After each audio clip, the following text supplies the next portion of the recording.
Hi everybody, I am the Bronx Ivy, and today we are back in the Candy Cane house and we are going to go check out the whole garden from the flowers to the food. So stay tuned. Alrighty guys, so in the front of the house we have the pink roses. I am trying to train them up against this like grow box thingy that we have here, like the cage in the front of the house.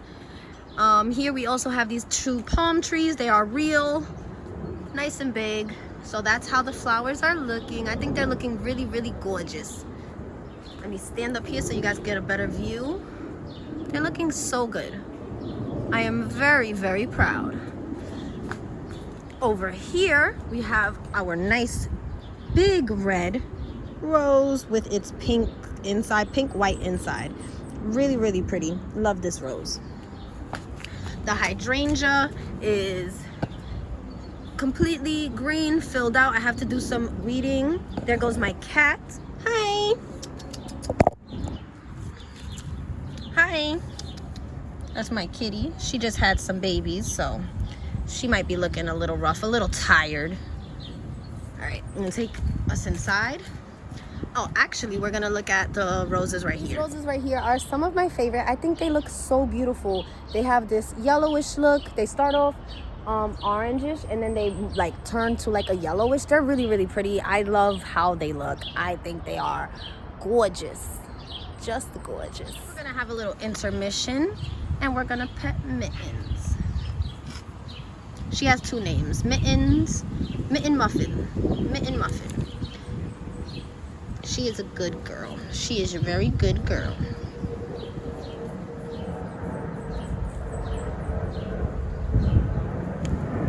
Alrighty. So I have some succulents here, and there she goes off running. I have some succulents here. I had planted some daffodils here. This is my big old pine tree. I did a lot of work on it this year. As you can see, the ivy is creeping back up, but all of that up there is dead. I chopped down all of the ivy that was choking my tree. Would highly recommend joining groups that have to do with things in your area. I joined a native gardening group in New York, sent them a picture of my tree, and they told me, oh my god, you have to cut back that ivy. Is gonna squeeze your tree, and my tree is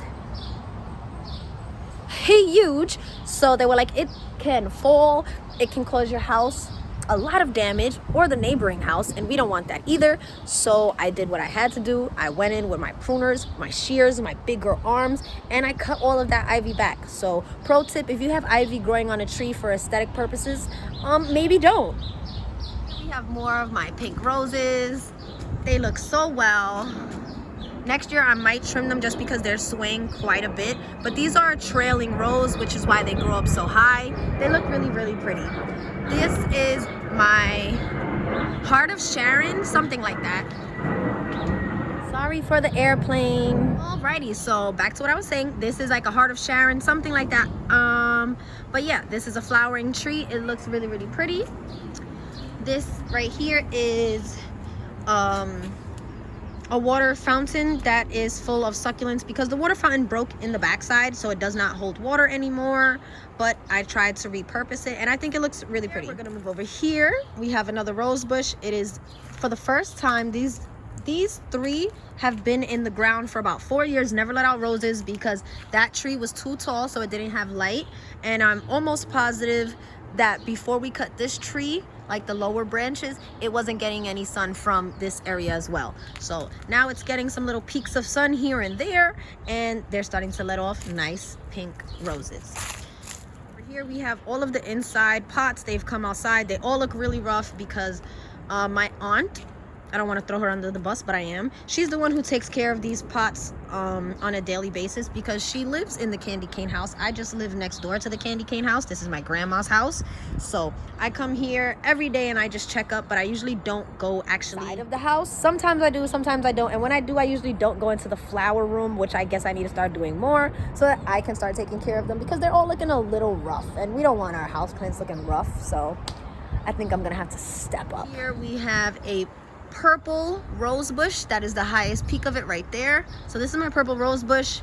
If you've been on this channel, you know this is my favorite rose bush. If I had smell-o-vision, I would share this smell with you because it is the most fragrant rose I have ever smelled in my whole entirety of living. Here we have my red rose. It lets off a lot of roses at one time. It usually comes in like sets of 3, as you see right there. It's a really pretty rose bush. You can see a lot of like dead vines on it. I had cut back a whole bunch of vines that were tying into it that I didn't notice. So yeah, I'm also gonna come back and I'm gonna cut down on these weeds underneath it. My mulberry tree is growing back. I have to do some deadheading because I want this rose bush to fully be able to have enough light and everything that it needs. And right now they're touching, which is not producing enough air flow through. Right here we have some mulberries, so I'm really happy. This is such a tasty mulberry tree. I feel like these white mulberries really vary. Some taste really good, some taste really bland, some don't ever even get color. A few of these white mulberry trees that if they're in the wrong location, which is basically not full sun, their mulberries will stay white. And I don't think that they're a white mulberry. Maybe they are, I'm not really sure, but it's because they have the same exact bark as this white mulberry tree that I have here. And these mulberries, they ripen to a purple color, so I'm not really sure. Here we have my red rose. It has a whole bunch of roses it's gonna let off on the top and some that is gonna let off here. I love this. This is such a beautiful rose. It is really pretty. There are 2 different roses in this one planter. You have these small little frilly roses, really beautiful, and they come out in the hundreds. They look so pretty. And then you have, they start off whitish, which is so crazy to me, and then they finish off looking like this. Isn't that pretty? Isn't that just gorgeous? So now we're finally making it to the food forest. Look at that. So right here we have this unknown brassica. I let it go to flower, and now it's gonna give me some seeds. So I will have wants to purchase any because they thought that it looked really beautiful, let me know, and we can do this through maybe Cash App, Zelle, something like that. But I think that'll be a really great idea. Also, if you're like a low-income family, oh, there's a bee in my hair. If you're like a low-income family and you need the seeds, please do not be afraid to ask. I will willingly just give them to you. It is more than okay. I want gardening to be accessible for all people. Right here we have my fig tree. I'm super happy. It has so many figs on it. This is literally so crazy to me because the fig, this is a cutting from the fig tree I have in my yard. Never produces a Brava crop, and I'm not really sure why, but this one has. This is like so amazing to me. It makes me want to cut my tree back and start it from a cutting. Maybe it needs to rejuvenate itself, I don't know, but that is beautiful. I have green beans resowing themselves everywhere and sunflowers. Most of the green beans actually are sowing themselves under the apple tree, which is understandable because a lot of the green beans grew up the apple tree. So we have 3 green beans growing in here. Oh, another one, 4 green beans growing in here. And yeah, that's okay with me. And we have a sunflower. It was growing over there in the front. I ripped it out and I moved it over here because one of the sunflowers that were growing here had fallen that way, so I guess some of its seed had spread over there. My sage has gone to flower. It looks so beautiful. Half of it has gone to flower and half hasn't. Over here we have a sea of brassicas that are flowering. After they flower, I'm gonna pull them all up. I only want to keep 1 for seeds. I'm letting them flower because it is good for the bumblebees, and I need the bumblebees around because the buzzing of the bees is actually what helps pollinate the the tomatoes and all of those other things, all those other crops. So here we have a sea of mint, and let's make our way this way. Right here we have all of our cucumbers. We have 1, 2, 3, 4, 5, 6. We have 6 cucumbers. We have a green pepper and another green pepper, a yellow pepper that I planted here, and now a whole bunch of tomatoes are popping up in here. It's super crazy to me. And then we have another yellow pepper right there. And that is our other cucumber. Here we have tomato over here. Another tomato, another one, a whole row here, 2 here. We have a collard green in the middle of these tomatoes, collard over here, collard there, cabbage,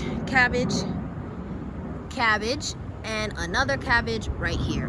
So right now, those are everything we have growing. These are, what do you call them? These are my onions. This is the next video I'm gonna do. I'm gonna be picking these onions. That'll be a really quick video, so I might add that into this one. I'm not really sure. Guys, thank you for pulling up to my garden and taking a little peek at it. You guys are a friend of mine, a friend of the garden. Please pull up to all of my other videos and watch them, check them out. That sage, man, those purple flowers, they're looking so good. I hope that you guys enjoyed this video. Keep your post notifications on so then you can see when I pull up those pieces of onion. Those onions. Yeah, I hope that you guys have a great growing season, and keep watching my videos. Keep yourself updated with my videos. Put them post notifications on. Comment, like, subscribe. Yeah, I hope that you guys enjoyed. Bye.